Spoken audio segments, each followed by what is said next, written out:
Okay.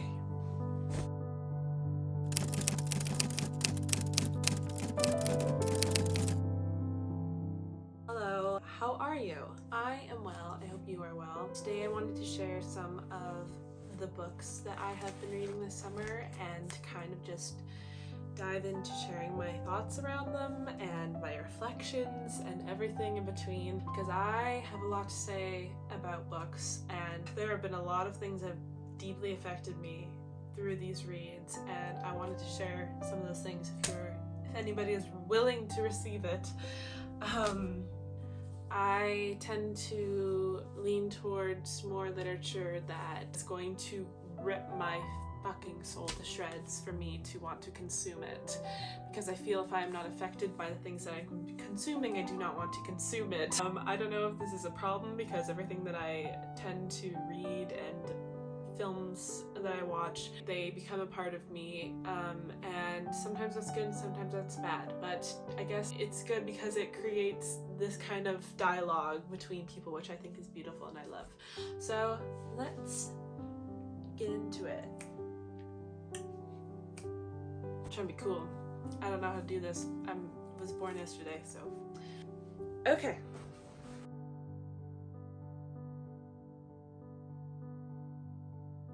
Book number 1,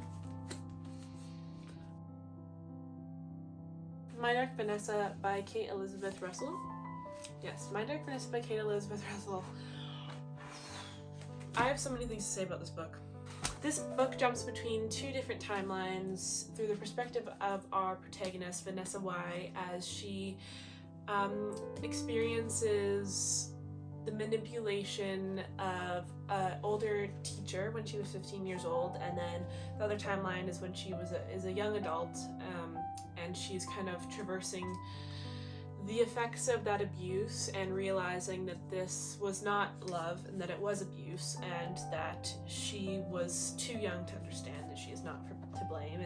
This book has left me raw and feeling vulnerable and feeling disgusted and feeling a lot of reflection. A lot of things have come up through the readings of this book that I have made notes in the margins of.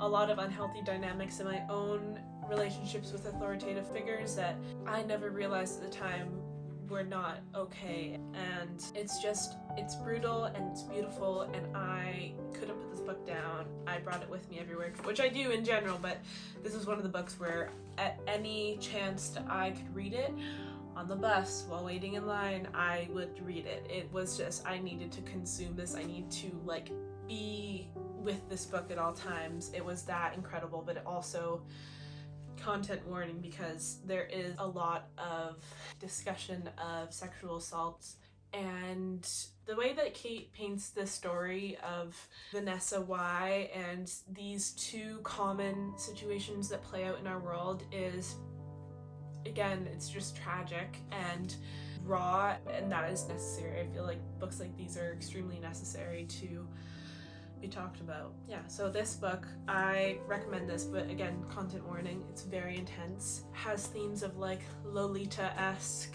obviously because of the age gap and abuse of power relationships and all of that, but also talks about Lolita a lot in this book. That's a big theme in this book. It's a fascinating book. It's stunning, beautiful prose, absolutely a fantastic piece of literature. Highly recommend. My Dark Vanessa.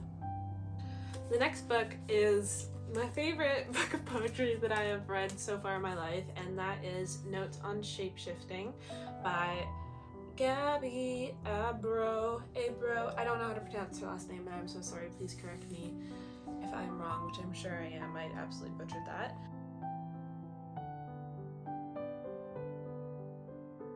This book has absolutely shifted my entire perspective on existence in ways that were already there, obviously, in the subliminal subconscious brain, but just really, it was something, her words really just brought it forward for me to be present with it and understand it in a deeper way and feel these feelings. And it talks a lot about heartbreak and female friendships and rituals and altars and creating space wherever you go, and it is absolutely a stunning book.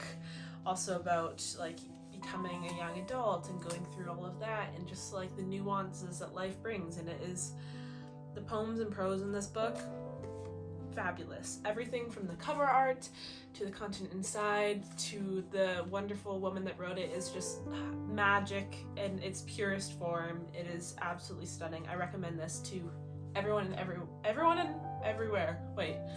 I recommend this to everyone when I can. Why was I trying to make that complicated to say? Highly recommend. Notes on Shapeshifting. Love it, love it, love it. Will always love it. This is actually a copy of a friend's that she let me borrow, and I haven't annotated it yet because it's a friend's copy, but I have tabbed pages and made notes on sticky notes. So I'm getting my own copy soon so I can go in and highlight as much as I want and make notes and margins, but it is stunning. I love it. So yes.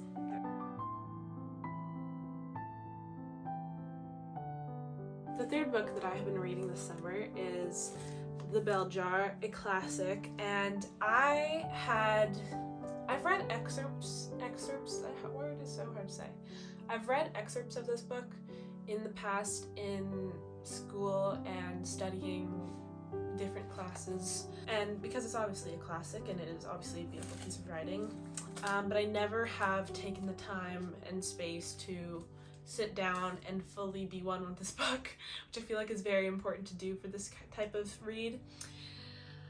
I did attempt to read it in the winter of last year, which was a fatal mistake because I myself was in the depths of depression at that time, and the book, starting to read this book, honestly made me feel worse. It made me feel intense things that I couldn't sit with at the time, so I just stopped reading it. And I was also reading a friend's copy when I was doing that, so I was like, I feel like immediately I was like, I need to annotate this cover to cover. Like, I need to, there's too much here for me to not annotate it, because when I'm reading a good book, if I don't annotate it, I feel like I am buzzing. I just need to write my thoughts down or else I can't enjoy the book fully, which I feel is the point of annotating. But yeah, this book, I don't know what much else there is to say around my thoughts and feelings of the book that haven't already been covered in conversations around the bell jar. But what I will tell you is a brief description of the book. Follows our protagonist Esther as she kind of observes and witnesses these dynamics and situations and expectations and ideals around her and these relationships around her that are deemed as normal and which is expected of people, but she points them out in such a critiquing way that it's like, oh yeah, it makes you think, like, why have we normalized such things in our society? And when she says them and she observes them, it's so obvious why they are so strange and just sickeningly sweet. And it follows her spiral with her own mental health. And for the time that it was written, it's an incredible reflection. And if I were to pick up this book with no context, no knowledge of the time it was written, I would have absolutely thought it was written within the last 20-30 years because of the content, because of the thoughts of Sylvia Plath in this book. But nope, it was written published in 1963, I believe, or I can't remember. It is a stunning book. One of the things about this book is that I feel like I may relate to the character Esther just a smidge too much. Everything she says feels like it came out of my head and onto these pages. Everything that Esther thinks and feels, I'm like, that's actually how I think and feel. And it's like, I've never had an original thought ever. It concerns me, but I'm also like not concerned at all. And I think it may be more concerning that I'm not concerned about how much I relate to the character Esther. I don't know. But there's that for me to ponder. And again, you see all of the pages that I have tabbed because I cannot stop annotating it. Everything she says, I'm like, that, I need to remember that. I relate to that so much. So yeah, there's The Bell Jar. Highly recommend everyone to read this book at least once in their life, or try and sit with the ideas in this book at least. There's that, The Bell Jar.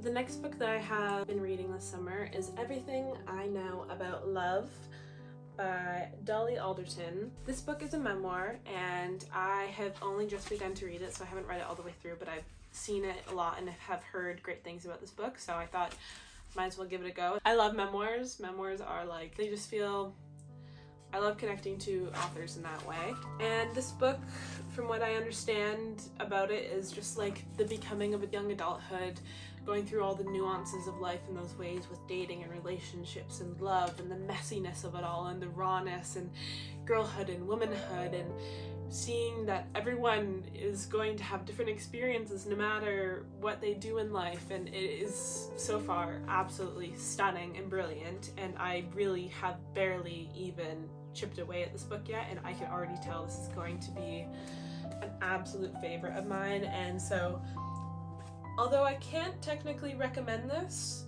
because I have not fully digested much of this book, I'm still going to recommend this if you are interested in those topics and those ideas. Yeah, a lovely, lovely book. Those are all of the books that I have been reading, have read, wanting to read, have been wanting to read this summer, and my thoughts around them. I hope if you like this video that you will share it or like it or subscribe to my channel if you want to see more content like this, because that's kind of what, this is my favorite thing to talk about, is books and literature and thoughts and women and all these wonderful things. I hope that you have a wonderful rest of your day, morning, evening, wherever this video finds you, and that you stay cozy and comfy and happy and joyful. And yeah, thank you for joining me. Okay. Mwah! Kiss. Bye.